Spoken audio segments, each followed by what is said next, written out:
Assalamualaikum warahmatullahi wabarakatuh. Alhamdulillahi rabbil alamin.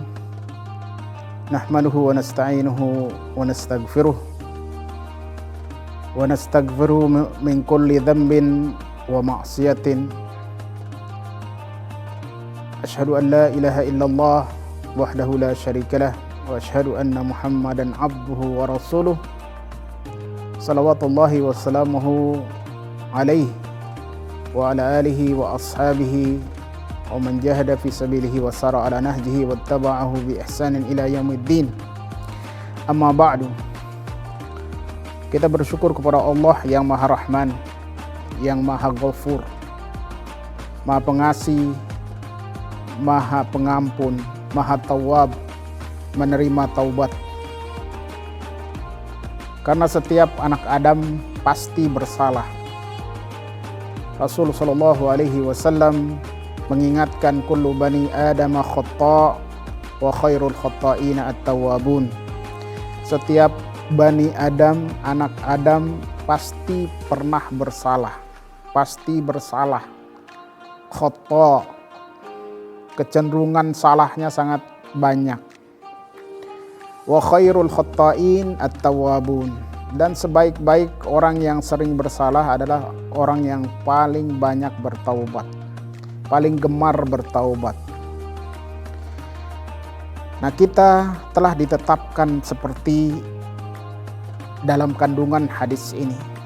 Kita bersalah, kita berdosa.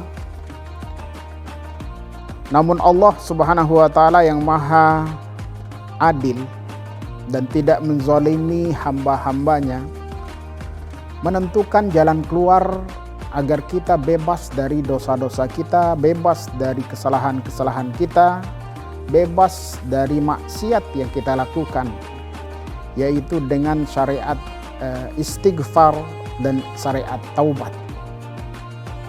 Dengan beristighfar, memohon ampun kepada Allah yang Maha Ghafur, maka Allah akan mengampuni dosa-dosa kita. Dengan bertobat, maka kita bebas dari dosa-dosa besar yang kita lakukan kepada Allah Subhanahu wa taala atau kepada makhluk. Kezaliman kepada Allah atau kezaliman kepada makhluk, atau kezaliman terhadap diri kita sendiri. Nah, maka bertaubat hukumnya adalah wajib.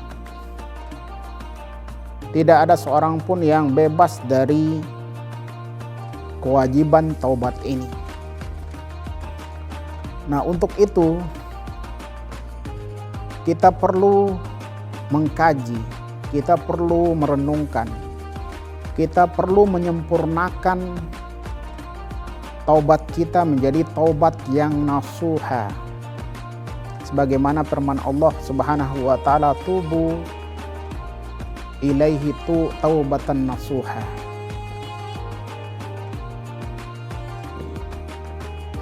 Wahai orang-orang yang beriman, ya ayyuhalladzina amanu tubu ilallahi taubatan nasuha. Wahai orang-orang yang beriman, bertobatlah kepada Allah dengan taubat yang nasuha, yang bersih, yang suci, yang murni. Bukan tobat yang sembarangan, bukan tobat yang asal-asalan, atau istilah tobat sambal, tobat yang tidak jujur, tobat yang palsu, tobat yang tidak ada tekad dalam diri untuk meninggalkan dosa-dosa, untuk menjauhkan diri dari maksiat dan kesalahan. Tobat yang pura-pura, bukanlah itu yang dimaksudkan oleh Allah dengan taubat nasuha. Taubat nasuha itu adalah taubat yang jujur, ikhlas karena Allah, kembali kepadanya, mengakui kesalahan dan menyesalinya. Kemudian membangun komitmen, azam, tekad untuk tidak mengulangi lagi. Berjanji benar-benar akan berusaha menjauhkan diri dari segala tipuan-tipuan setan, segala jebakan-jebakan dosa.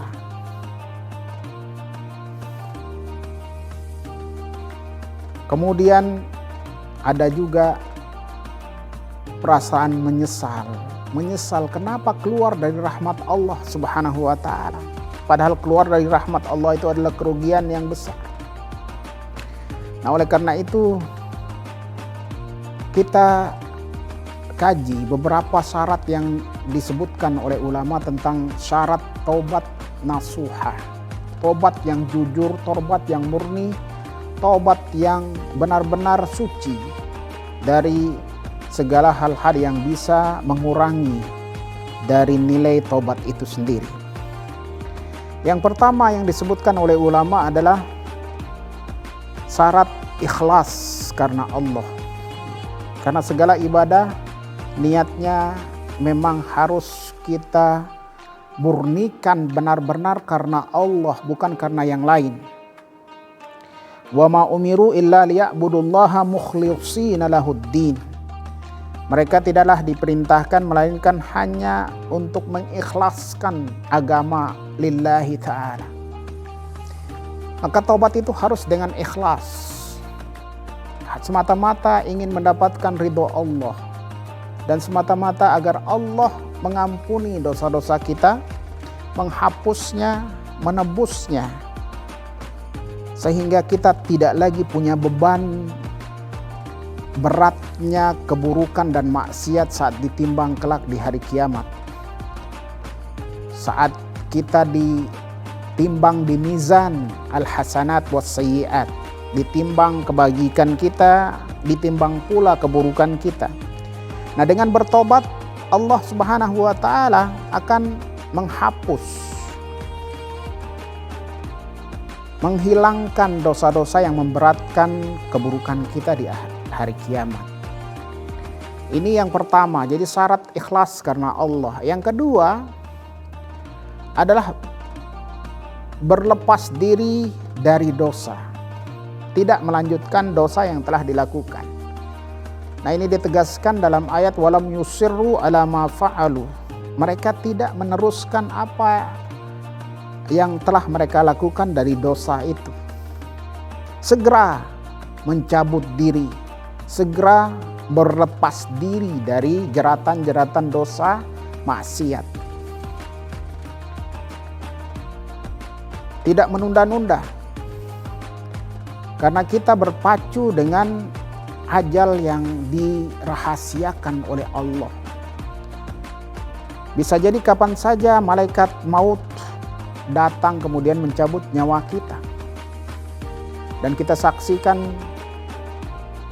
dalam video yang viral bagaimana orang yang sedang sholat, datang malaikat maut mencabut nyawanya karena itulah ajalnya. Alangkah mulianya orang yang demikian. Saat sujud di dalam sholatnya, dia benar-benar mengakhiri hidupnya dengan husnul khatimah. Masya Allah, sungguh kita menginginkan kondisi seperti itu. Apalagi kalau husnul khatimahnya dengan kualitas terbaik, mati syahid di jalan Allah Subhanahu wa ta'ala. Nah, ini yang kedua. Jadi yang kedua ini kita berlepas diri dari dosa, segera benar-benar kita menjauhkan diri dan menghentikan semua perbuatan dosa kita. Ini syarat kedua setelah ikhlas. Nah, syarat ketiga adalah berazam, bertekad untuk tidak mengulangi lagi perbuatan dosa yang telah kita lakukan. Itu al-azmu ala adamil audah, berazam, bertekad dengan kuat tidak mengulangi lagi apa yang telah kita lakukan dari dosa. Nah, ini tentu saja pada saat kita berikrar seperti itu, berazam seperti itu, kita jangan pikirkan ke depannya, kemudian maju mundur. Oh, kalau saya bertekad, saya berazam tidak mengulangi lagi, nanti di masa yang akan datang bisa juga saya tergoda lagi dengan godaan setan, kemudian saya mengulangi lagi perbuatan dosa saya. Kalau begitu nggak usahlah saya berazam dan bertekad. Nah, ini juga jebakan setan. Jangan pikirkan dulu apa yang akan terjadi di akan datang. Jangan pikirkan penyimpangan yang akan terjadi pada kita di masa akan datang. Pokoknya harus mengikat diri dulu dengan azam tekad yang keras. Tidak akan mengulangi lagi. Ini syarat ketiga. Mengenai apakah nanti kemudian kita tergoda lagi, terjerumus ke dalam dosa yang sama, itu urusan belakangan. Urusannya nanti kita akan diberi petunjuk, diberi taufik oleh Allah supaya tidak mengulangi. Kalau sudah azam, sudah tekad, sudah ada kemauan keras, insya Allah Allah akan memberikan taufik agar kita tetap berada dalam jalur yang tidak akan mengulangi dari dosa yang kita lakukan. Kalaupun umpamanya kelak di masa akan datang kita mengulangi perbuatan yang sama, dosa yang sama, maka solusinya ya tobat lagi, tetap dengan syarat supaya bertekad dan berazam tidak mengulangi lagi. Itu kalau terjadi seperti itu, berarti fungsi dari tekad ini adalah meminimalkan peluang kembali kepada dosa. Kalau tidak menutup sama sekali, yang lebih baik adalah menutup sama sekali pintu dosa dari dosa yang kita sudah bertekad tidak akan mengulanginya lagi. Ini yang ketiga. Yang keempat adalah ketika kita sudah ikhlas, sudah berlepas diri dari dosa tadi, kemudian sudah berazam bertekad yang ketiga. Yang keempat nih menyesali. Menyesal kenapa telah melakukan dosa. Menyesal kenapa kita lakukan apa yang sudah dilarang oleh Allah, diharamkan oleh Allah, sudah ditetapkan sebagai maksiat, dosa, pelanggaran dan lain-lain. Ada penyesalan. Sebab penyesalan ini juga dilakukan oleh Nabi Adam dan istri beliau. Juga dilakukan oleh hamba-hamba Allah yang lain untuk menunjukkan keseriusannya dalam bertobat. Sebab kalau kita tidak menyesal, berarti apa yang telah kita lakukan dari dosa-dosa yang lalu itu baik-baik saja, fine kata orangnya. Oh, enggak ada masalah. Nah, kalau seperti itu berarti kita tidak jujur benar-benar bertobat kepada Allah. Jadi harus ada penyesalan. Menyesal kenapa terjerumus ke dalam dosa. Ini syarat yang keempat. An-nadam. Jadi an-nadam ala ma fata minal ma'asi. Jadi menyesali semua yang telah berlalu dari dosa-dosa yang kita lakukan. Agar penyesalan itu menjadi ibadah yang bisa menutup dan menebus, mengkafarat semua dosa-dosa kita yang lalu. Dan kemudian Allah Subhanahu wa taala menggantinya dengan pahala. Nabi Nuh juga menyesali kenapa berdoa untuk anaknya, padahal sudah dilarang oleh Allah. Ketika Kan'an sudah ditetapkan pasti termasuk di antara orang-orang yang tenggelam, tapi Nabi Nuh kemudian berdoa kepada Allah, innahu min ibni, sesungguhnya dia adalah anakku, darah dagingku. Maka dijawab oleh Allah Subhanahu wa taala, innahu laisa min ahlik. Wahai Nuh, dia Kan'an itu bukan lagi keluargamu. Innahu amalun ghairu sholeh. dia telah beramal-amal yang bukan soleh, artinya bukanlah anak soleh, maka dia tidak lagi termasuk anak keluargamu. Innahu laisa min ahlika, bukan lagi keluargamu. Keluargamu dalam iman. Walaupun biologisnya ya tetap dia sebagai anak kandungnya. Kan'an itu tetap anak kandung Nabi Nuh alaihi salam. Nah, ini yang keempat, ada penyesalan, an-nadam. Kemudian yang kelima, ini kaitannya dengan raddul madzalim, yaitu mengembalikan kezaliman-kezaliman yang kaitannya dengan hak anak Adam. Karena hubungan antara anak Adam ya, itu adalah mabniun ala syuh, itu akan dituntut nanti. Tapi kalau langsung kepada Allah dosa kita, ya nggak perlu lagi kita minta maaf karena urusannya dengan Allah. Tapi kalau urusannya dengan makhluk, hablum minan nas, baik itu kaitannya dengan harta, nah kalau harta harus kita kembalikan apa yang telah terjadi kezaliman pada harta.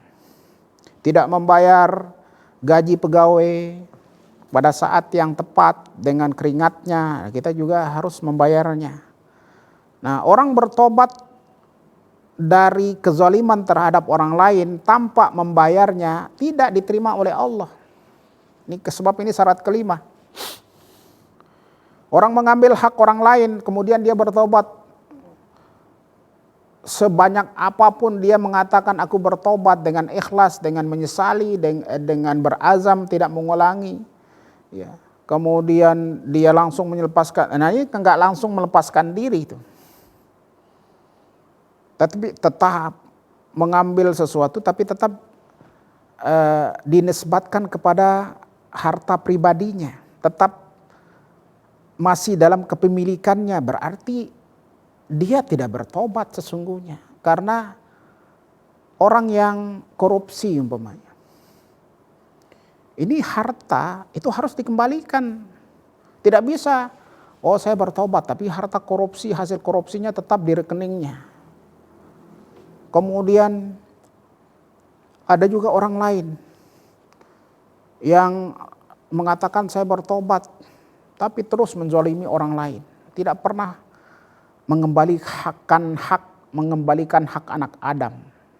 Ini kelima harus benar-benar disempurnakan. Kaitan dengan hak harta, hak kehormatan juga tuh.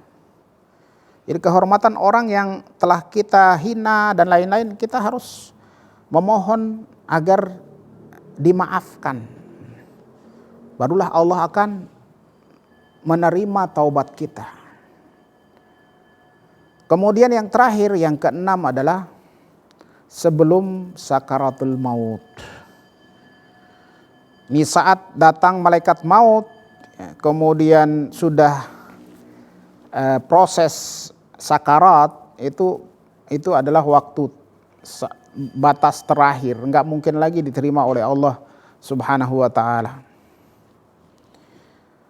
Kalau sudah datang tanda-tanda sakaratul maut, itu batas akhir dari masa kita bertobat. Jadi sebelum datang tanda-tanda sakaratul maut itu, sebelum malaikat maut datang, segeralah bertobat.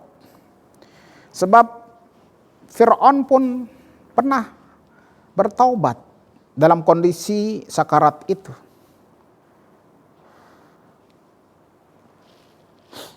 Dia mengatakan, amantu bi Rabbi Musa wa Harun. Aku beriman kepada Tuhan Musa dan Harun. Tapi saat itu Allah langsung menjawab, al-ana wa qad asaita qablu. Baru sekarang wahai Fir'aun kamu bertobat, sementara sebelumnya engkau bermaksiat. Seandainya boleh bertobat saat sakaratul maut, maka Fir'aun juga termasuk yang akan diterima taubatnya oleh Allah. Tapi tertutup sudah. Ini saat ajal sudah menjelang, saat sakaratul maut. Makanya hadis Rasulullah SAW jelas sekali, innallaha yaqbalu taubatal abdi malam yughargir. Sesungguhnya Allah masih menerima taubat seorang hamba selama belum yughargir ini. Jadi napas ruhnya itu sebelum di tenggorokan, sudah mau keluar berarti. Nah, berarti dalam kondisi demikian tidak diterima lagi taubat dalam perjalanan sakarat. Atau yang kedua, ini taubat juga nggak akan diterima saat matahari akan terbit kelak menjelang hari kiamat tuh dari ufuk barat. Sekarang ini masih dari ufuk timur, masih diterima taubat kita.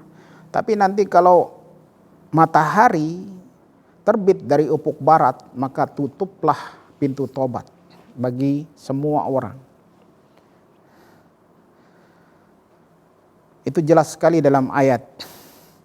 Yauma ya'ti ba'du ayati rabbika la tanfa'u nafsan imanuha lam takun amanat min qablu au kasabat fi imaniha khaira. Pada hari datang tanda-tanda itu, pada hari itu tidak akan bermanfaat lagi orang-orang yang belum beriman. Dan orang yang beriman pun tidak akan bermanfaat apa-apa yang belum berbuat apa-apa dalam keimanannya.